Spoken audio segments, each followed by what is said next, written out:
rise. Department 22 now in session. The Honorable Susan Johnson presiding. Good afternoon, Council. Good afternoon. Good afternoon. Okay, I'm calling the case of State of Nevada versus Diablo de Lone Redden, case number C243805558-1. Will council who's present please identify yourself for the record? Good morning, Your Honor, or good afternoon. Liz Mercer and John Giordani for the state. And good afternoon, Carl Arnold for Mr. Redden, Your Honor. Okay, and I see that he's present and in custody. Okay, this is the time set for sentencing. Are we ready to proceed? We are, Your Honor. Your Honor, I just want to make sure that you have received our sentencing memorandum with Dr. Paglini's report dated August 1st, 2024, Karen Springer's affidavit dated December 5th, and Dr. Paglini's current update dated December 5th. Yes, they were very lengthy, single space. I even read them, Mr. Arnold. I knew you would, Your Honor, so thank you. Okay. All right. Mr. Redden? Yes, hi. Okay. I need you to stand, sir. Okay. Sorry, I feel a little nauseous, the pain right here. Are you okay? Yeah, I'm feeling better as like you. Okay. All right, sir. I have your guilty plea agreement or memorandum here in front of me, which, as you know, was filed in open court on September 5th of 2024. I canvassed you on this guilty plea memorandum. You signed it, and you answered all of my questions. I am adjudging you guilty, but mentally ill, to committing the following crimes. Count 1, attempt murder, victim 60 years of age or older, a Category B felony in violation of INRS 200.010, INRS 200.030, INRS 193.153, and INRS 193.167. Count 2, battery on a protected person resulting in substantial bodily harm, victim over 60 years of age or older, a Category B felony in violation of INRS 200.481, and count 3, intimidating public officer, a Category C felony in violation of INRS 199.300, count 4, battery on an officer resulting in substantial bodily harm, a Category B felony in violation of INRS 200.481, count 5, performance of act or neglect of duty in willful or wanton disregard of safety of persons or property, resulting in substantial bodily harm or death, a Category C felony in violation of INRS 202.595, count 6, battery by prisoner, a Category B felony in violation of INRS 200.481 subsection 2F, and count 7, unlawful act relating to human excrement or bodily fluid, a Category B felony in violation of INRS 212.189. Does the state have anything to present? Yes, Your Honor. All right. Thank you.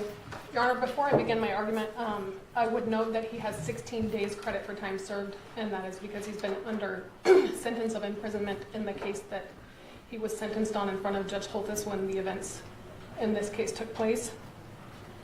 Additionally, the state is requesting a total of $61,318.41 in restitution. Okay, $61,318 and 41 cents in restitution, and it should be paid to CCMSI. That's the company that administers the workers' comp claims for the 3 officers involved in this incident that sustained injuries. As the court's aware, we filed a very lengthy and detailed sentencing memorandum. I know, I read that too.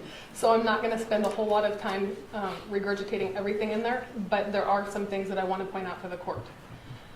Initially, as indicated in our sentencing memorandum, we are asking for significant prison sentences as to each course of conduct, and we're requesting that as to each course of conduct, the sentences run consecutively to one another. Well, did you have some run concurrent? I'm looking at page 3. So the counts would run concurrently as to the victim, but consecutive between the various victims, essentially. Right. And so it's the state's position, Your Honor, that the defendant's very lengthy criminal history, his demonstrated lack of impulse control, and his inability to completely accept responsibility for his conduct, as well as the egregious actions in this case, warrant such a significant sentence. I would note that his criminal history dates back to 2011. In each event, as you read through the reports, they all stem from his poor impulse control issues. And prior to this case, he was convicted in 12 other cases. They all involved some level of violence. In 9 of the 12 cases that he committed new offenses while charges were pending. And the longest that he went without reoffending was a period of 2 years and 2 months. The only time that he did not commit new crimes was when he was in custody, Your Honor, and subject to detention. I point these things out because it is obvious from his demonstrated failure at supervision that probation is completely inappropriate for someone like Mr. Redden, and he should be detained for as long as possible, because the only time that the community is safe is when he's in custody. He has demonstrated that he's incapable of being rehabilitated or reformed. When you look at his record, he was actually in mental health court for a total of 5 years. And even after that 5 years, he committed 2 more violent offenses. One with an attempted home invasion, and committed in September of 2021. And then in April of 2023, he committed the assault with deadly weapon that was dealt down to the attempt battery, resulting in substantial bodily harm, for which Judge Holthus sentenced him.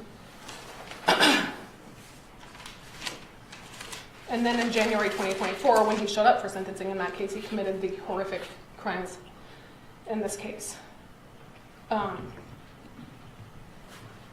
Additionally, as the court is aware, you were provided 2 expert reports, one from Dr. Rowley and one from Dr. Paglini. Both doctors found that he was not suffering from any sort of delusional disorder at the time that he committed the crimes in this case. Dr. Rowley noted that he has problematic insight and judgment, but noted that those issues relate to personality issues and not his mental illness. And in Dr. Paglini's report at the bottom of page 17, he noted that he has no insight or self-awareness pertaining to his violent history. On page 26, page 34, he noted that Mr. Redden's impaired judgment is based on personality dynamics and not psychosis. So Mr. Redden was perfectly aware of what was going on at the time he committed the crimes in this case.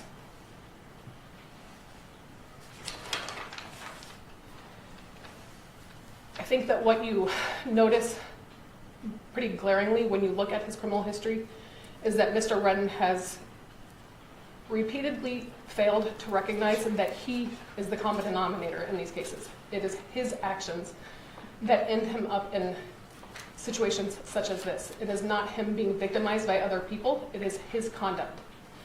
And until he accepts responsibility for reforming his conduct and for his poor impulse control, he's really incapable of being rehabilitated, because if he doesn't believe that he's done anything wrong, what's the incentive to improve?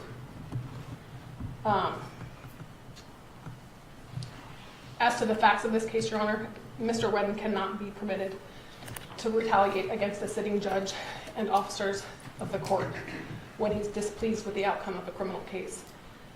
Judges need to be free to make the rulings that they believe are appropriate based upon the information presented to them. And due to his extreme conduct in this case, a heavy sentence is warranted, Your Honor. It is my understanding that Judge Holthus does not wish to address the court personally, but she has prepared a statement that Mr. Giordani will read to the court with the court's permission. We would ask that it be read last, as it is essentially a victim impact statement, which would statutorily be provided to the court last. Thank you. Donald. Your Honor, I'll let Mr. Redden speak first. He wants to address the court. Miss Judge Susan H. Johnson, I don't understand why. Now the defendant is addressing the court directly. Statements like these can play a major role in sentencing because judges closely evaluate whether a defendant truly accepts responsibility for their actions. What do you think? Are we hearing genuine remorse, or an attempt to explain away what happened? Is like really going after my character. I mean, I've always had problems since I was a little kid of like psychosis and being big crowds and always feel like my life is in danger. I didn't know, being a young person, even in middle school, elementary school, knowing that like I fear for my safety. I'm just being me, going to school, growing up, trying to do the right things. I never get tired of trying to do the right things. The state just said that I have no remorse. Like, I feel like Judge Johnson, she doesn't know me. I understand she's doing her job. I'm not mad at her for that. But I know that I'm not a bad person. And I'm thinking, like, even she knows that, but I'm sitting here like she's doing her job, you know? And I believe that you all know that I'm not a bad person. I'm not an evil person. When I came to court on January 3rd, 2024, I was listening to music. I was in a good mood. I had a stable place to stay. I was trying to get a job. I did not catch any new charges. I'm not a bad person. I don't understand why the state is trying to prove me as a bad person. I understand they have a job to do, but this is just, it's not right to me, you know? I'm not an evil guy, and I just keep going after me. I see spirits, I hear voices. I've been going through this for over a decade now, really since 2012, you know? And I just feel attacked or just not safe since I was a little kid. And me growing up, I didn't know that I had these problems. In 2022, I came to prison for the first time.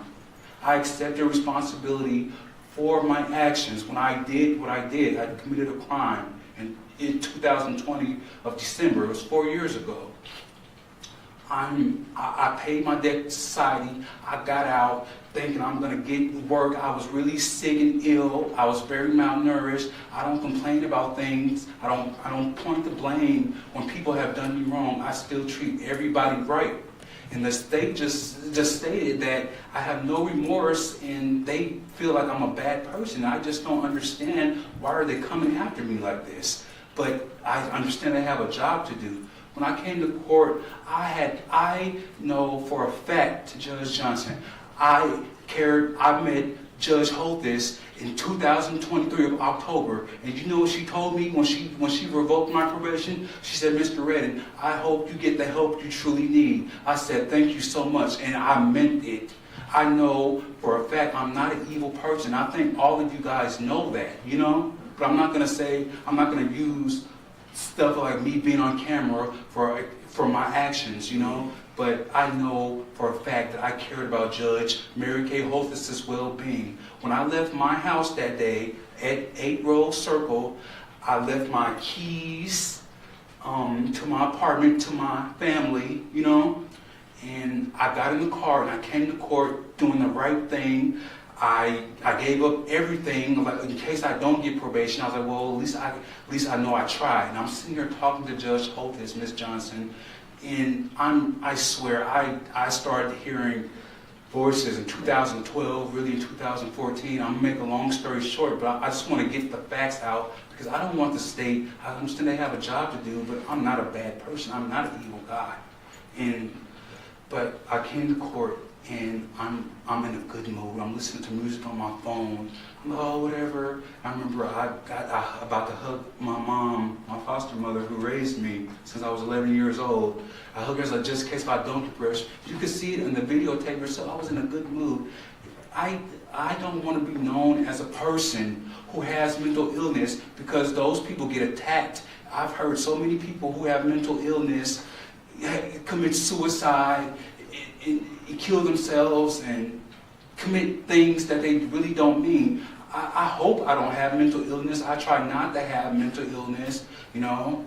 I don't want to be known as a person who has mental illness because they get attacked, you know. So I try my best when I'm going through all these problems. Since I was a little boy, like I told you, I didn't know I had these problems until 2 years ago. I was sitting down in prison and I had this dictionary, and I was like, oh, that's what that word means. That's what that really means. I didn't know that. Oh, stuff has a deeper meaning. You know, like, wow, I never could think like this. I was in prison with nothing to do. I did a 12 to 30 months. I did 15 months total, and I cleaned up my sentence. I paid my debt to society, and I got out as a good, productive member of society. I didn't know and didn't want to believe that I had mental problems, you know.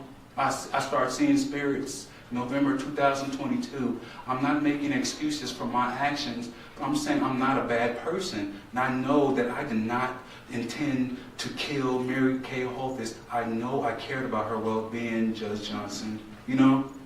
And I came to court that day, and I was talking to her, and I told her I never stopped trying to do the right things. I wasn't pointing like, oh, this person did this to me, I deserve a chance of probation. Like, this is not fair. All I see was red, and all I heard her say, oh, this, like, she said, and I finally watched the whole video. I was standing here in the courtroom with all of you guys, and I finally saw the entire video, Judge Johnson. I'm like, I can't believe this. And I wasn't even mad at Michael Lasso. I was like, I commend him on doing for what he did, and everybody in the prison trying to make me hate him and hate the judge, and I'm still trying to do the right thing. They putting stuff in my ear, and I can't get away from it.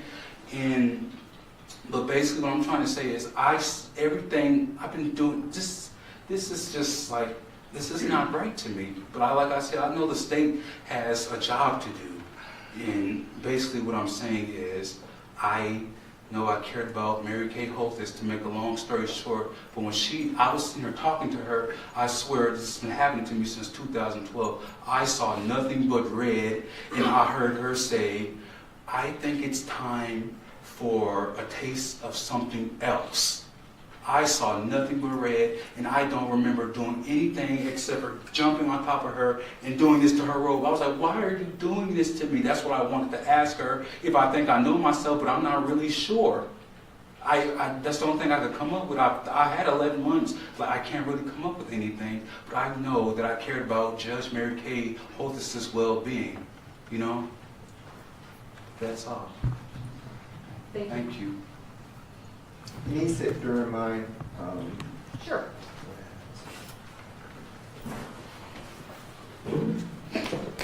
And, Your Honor, again, I hear the state in that they're saying it's a lack of impulse control. I agree with that. However, he's adjudicated guilty, not guilty, but by mental illness.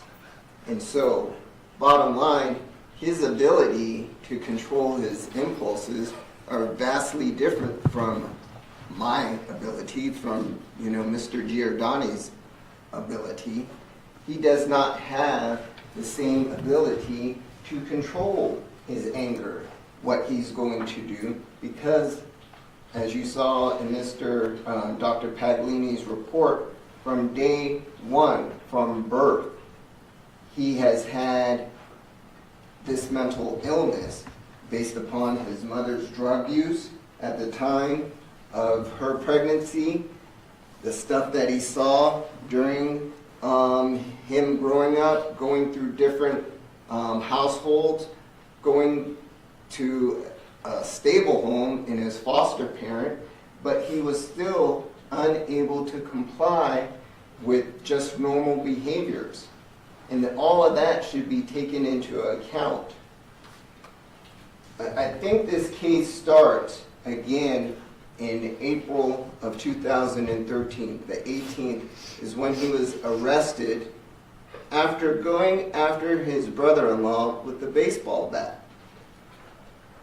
Basically, again, this was during a period of time where he wasn't doing his medication. He was off his meds.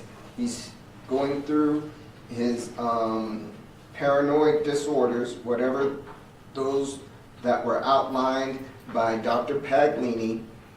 And this whole incident arises from that.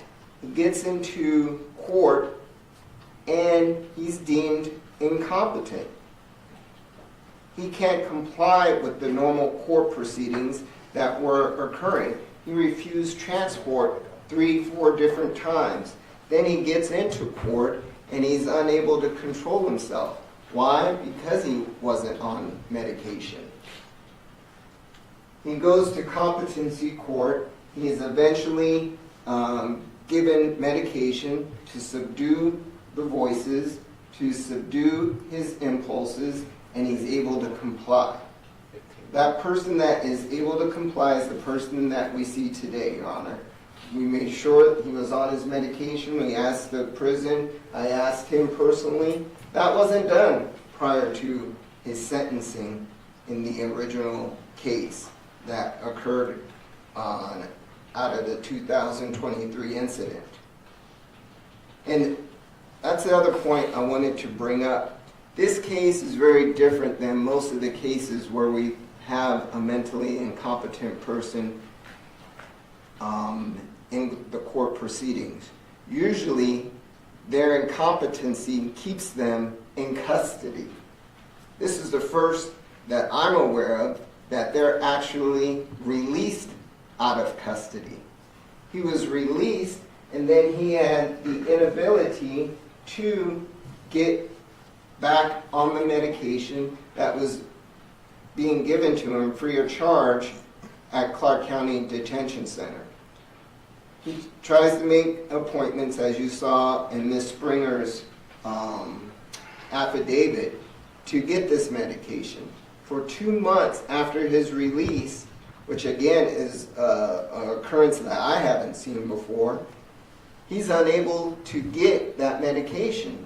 Of course, he's going to slip back into the same impulsive behaviors that he had before. Of course, he's going to slip back and not being able to suppress the thoughts and delusions that he was having. He went back right to what we saw in August 2023. And so again, that should all be taken into consideration. The state is asking for consecutive time. Part and parcel, his mental illness continued from the 2023 incident all the way until today. He was never released after sentencing in January 2024. We're asking, and I'll get to how much time, but we're asking that it all be run concurrent with his sentence that was received from Judge Holtis, the 1948, to whatever Your Honor believes is appropriate today. And the reason why we're asking for this to be concurrent is simply because he didn't have the chance to get out. He didn't have the chance to rehabilitate himself. He didn't have the chance to demonstrate to the court that, okay, he learned his lesson. He was still under the state's control during the time of his sentencing. The same state that we forgot to inquire prior to his sentencing whether he was under his medication, the same state that didn't provide him with his medication, the Mojave Health Clinic, being it during the holidays, was unable to give him an appointment. I believe that this case has shed light on people's mental illness and what we have to do to, number one, bring them into court and understand what they're going through. And I don't think the answer is just throw away the key, give them a whole bunch of years. That benefits no one. We understand that a message has to be given. Since he's been on his medication, as you see him today, Your Honor, he's being courteous, he's being compliant, and he's deeply remorseful about the events and what happened that day. What I haven't shared with anyone other than my staff, and me and Mr. Redden talked about it. The first time that he saw the entire video was right here in court during the presentation of evidence. I was sitting right next to him. His reaction was very visceral. It was almost like he wanted to throw up. He called himself a monster. He did, Your Honor. That's me. I'm a monster. I can't believe that I did that. I did not mean to hurt that woman like that. I can't believe that I did that. That's what he said sitting in the same exact chair during trial. I believe he just, like he said, he doesn't have any specific recollection of coming over the bench, but when he saw it, he was deeply remorseful. He was just shocked about how he could act that way. And I think, Your Honor, all that should be taken into consideration. He understands a difficult position that you're in. We talked about this at length. I told him, there's just no way you're going to be granted probation in this matter. That was spelled out to him. Also, what was spelled out, there has to be a message that,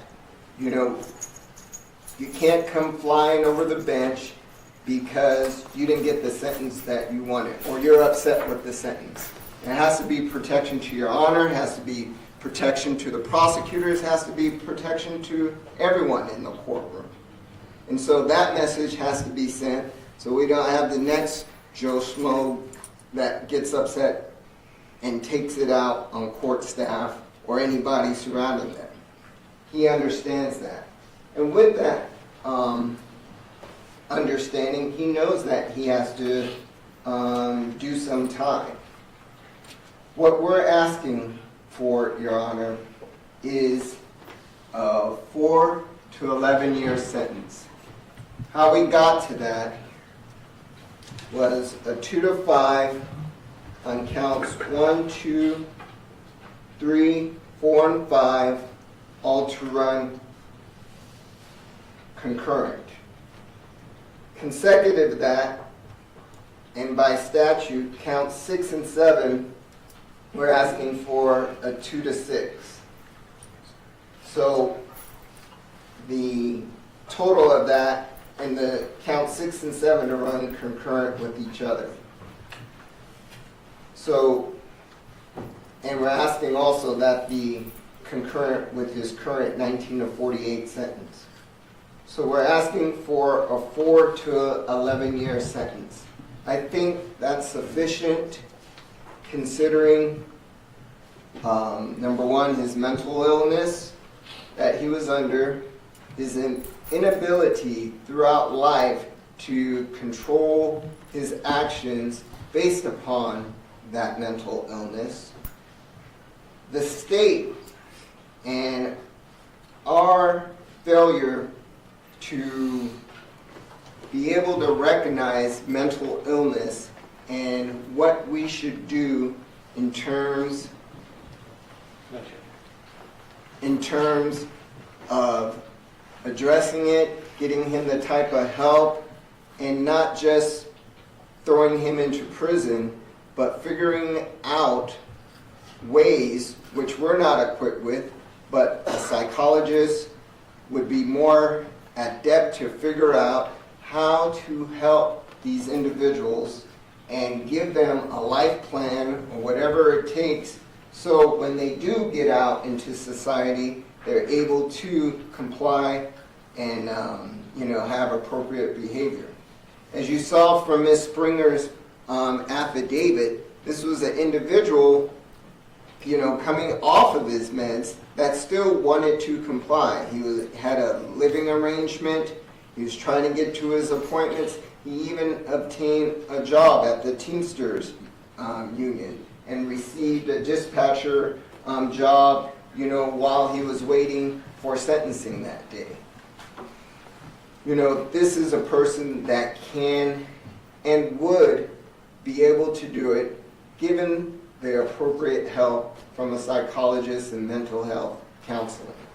So we're asking again, Your Honor, considering all the information that was provided to you, considering the gravity of his mental illness and his life, that you... Victim impact statements are often among the most emotional moments in any sentencing hearing. This is where victims explain not only the physical injuries they suffered, but also the lasting fear, trauma, and life-changing consequences left behind by the crime. Sentencing to what we recommended. And with that, I submit. Thank you. On behalf of Judge Holtis, Judge, the impact on me and my family has been substantial, both mentally and physically. The impact on my professional family has also been significant, both mentally and physically, especially in the case of my Marshal Shane, who suffered horrific injuries trying to protect me. To him, I am incredibly thankful and so very sorry. But for 6 men, grown men, half of whom were unarmed, I would not be here. To them, I owe my life and will forever be grateful. For years, the system has tried unsuccessfully to help the defendant conform his behavior and limit the danger he presents. Instead, his behavior has escalated to this: trying to kill me as I sat, just doing my job, in a courtroom surrounded by guards and court personnel. He made a conscious decision to kill me and made every effort to succeed. If he had his way, he'd be facing a sentence of life without the possibility of parole for murder. It is likely no surprise that for me, as well as his future victims who may not be as lucky, I wish for the maximum sentence allowed. Thank you. Were there any other speakers? No, we'll submit it, Judge.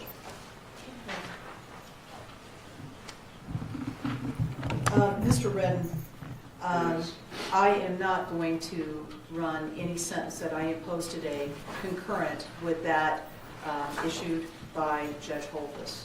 In my view, you committed separate crimes, and that results in separate sentences. So it's not going to run concurrent to what she has previously issued as far as a sentence. All right. With respect to this sentence, first of all, there will be a $25 administrative assessment fee, a $3 DNA administrative fee. And Mr. Arnold, were you appointed or were you retained on this? No, I actually did this case pro bono, Your Honor. Okay. There will not be any DNA testing fee because, frankly, given your history, it's already been taken. Your actions on that day, you know, it was not just retaliation or an attack upon Judge Holtis. It was also an attack on the judiciary. And I'm mindful of that. And while there is no question that you've got some mental illness issues, which is why you pled guilty but mentally ill, but there was no doubt by these doctors that you knew the difference between right and wrong, and you did what you did. So this is what I'm going to do with respect to the sentence.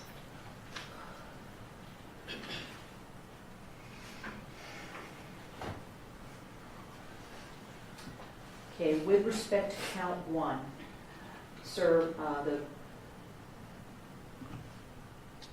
I'm going to do this.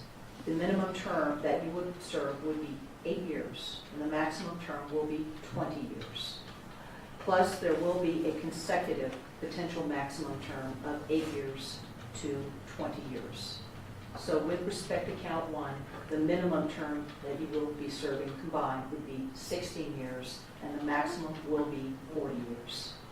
With respect to count 2, the minimum term that you will serve will be 4 years, and the maximum term will be 10 years. With respect to the consecutive enhancement, the age enhancement, the minimum that you will serve will be 4 years, and the maximum will be 10 years.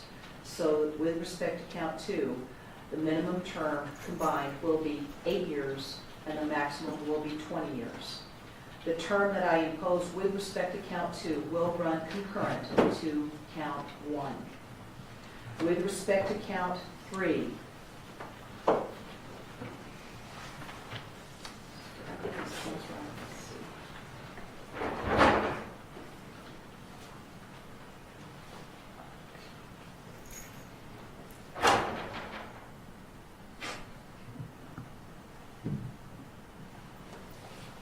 the minimum term that you will serve will be 2 years. The maximum term will be 5 years. That term will run consecutive to count 1. With respect to count 4, The minimum term that you will serve will be 4 years, and the maximum term will be 10 years. That also will run consecutive to counts 3 and counts 1.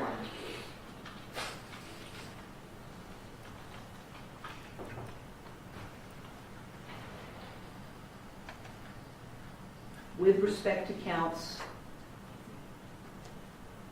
well, wait a minute, yeah, okay. With respects to counts 6 and 7, sir, the minimum term in both of those counts will be 4 years. The maximum term will be 10 years. However, those will run concurrent to each other, right? So I'm not following what your attorney has suggested. I'm following what the state has suggested. Did I catch them all? I believe you skipped 5. With 5? Correct. Sorry about that.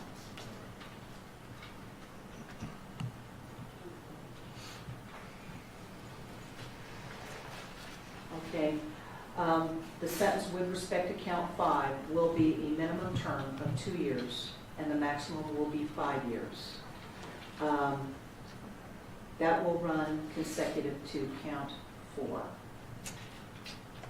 And then counts 6 and 7 are concurrent to each other and concurrent to, And consecutive to, well, wait a minute. That was, count 6 was with respect to Officer Brandon, right? Officer Boo, Your Honor, Officer 6 and 7. Boo. That will run consecutive to counts, the other counts.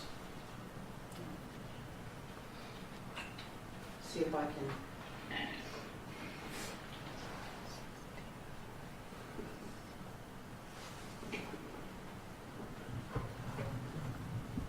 Brittany, Yes, ma'am. did you get all those?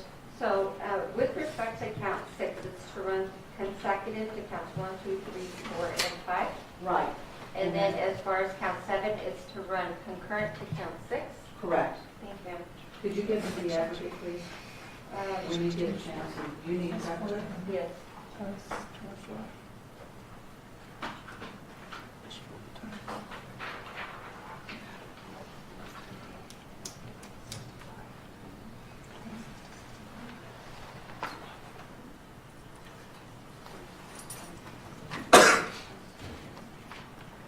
you show 26 to 65. I'm going to verify.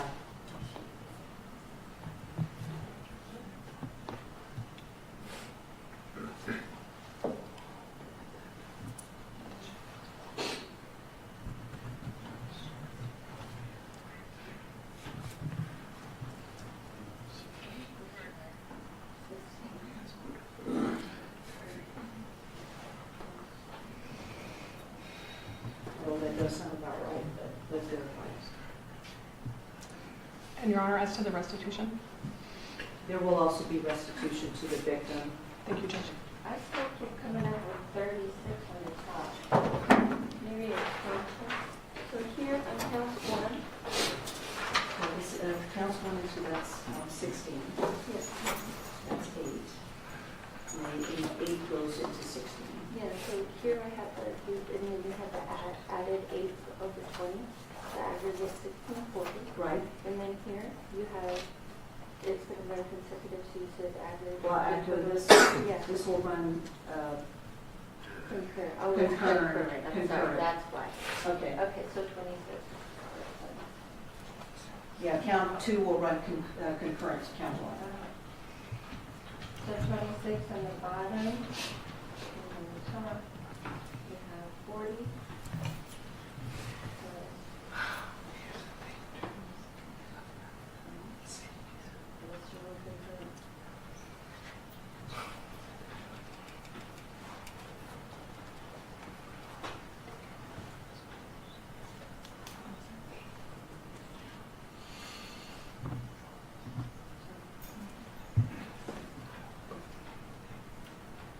How many months did you have on the bottom? 120? We have 26 years to 65 years aggregate. 65. That looks about right. Okay. And there will also be restitution to the victim, payable to the victim in the amount of $61,318.41, and that is CCMSI. Yes, Your Honor. And what does that stand for? I don't know. I apologize, Your Honor. Okay, could you do me a favor I can and look let it me know what that is? Because we need to put that in the judgment of conviction.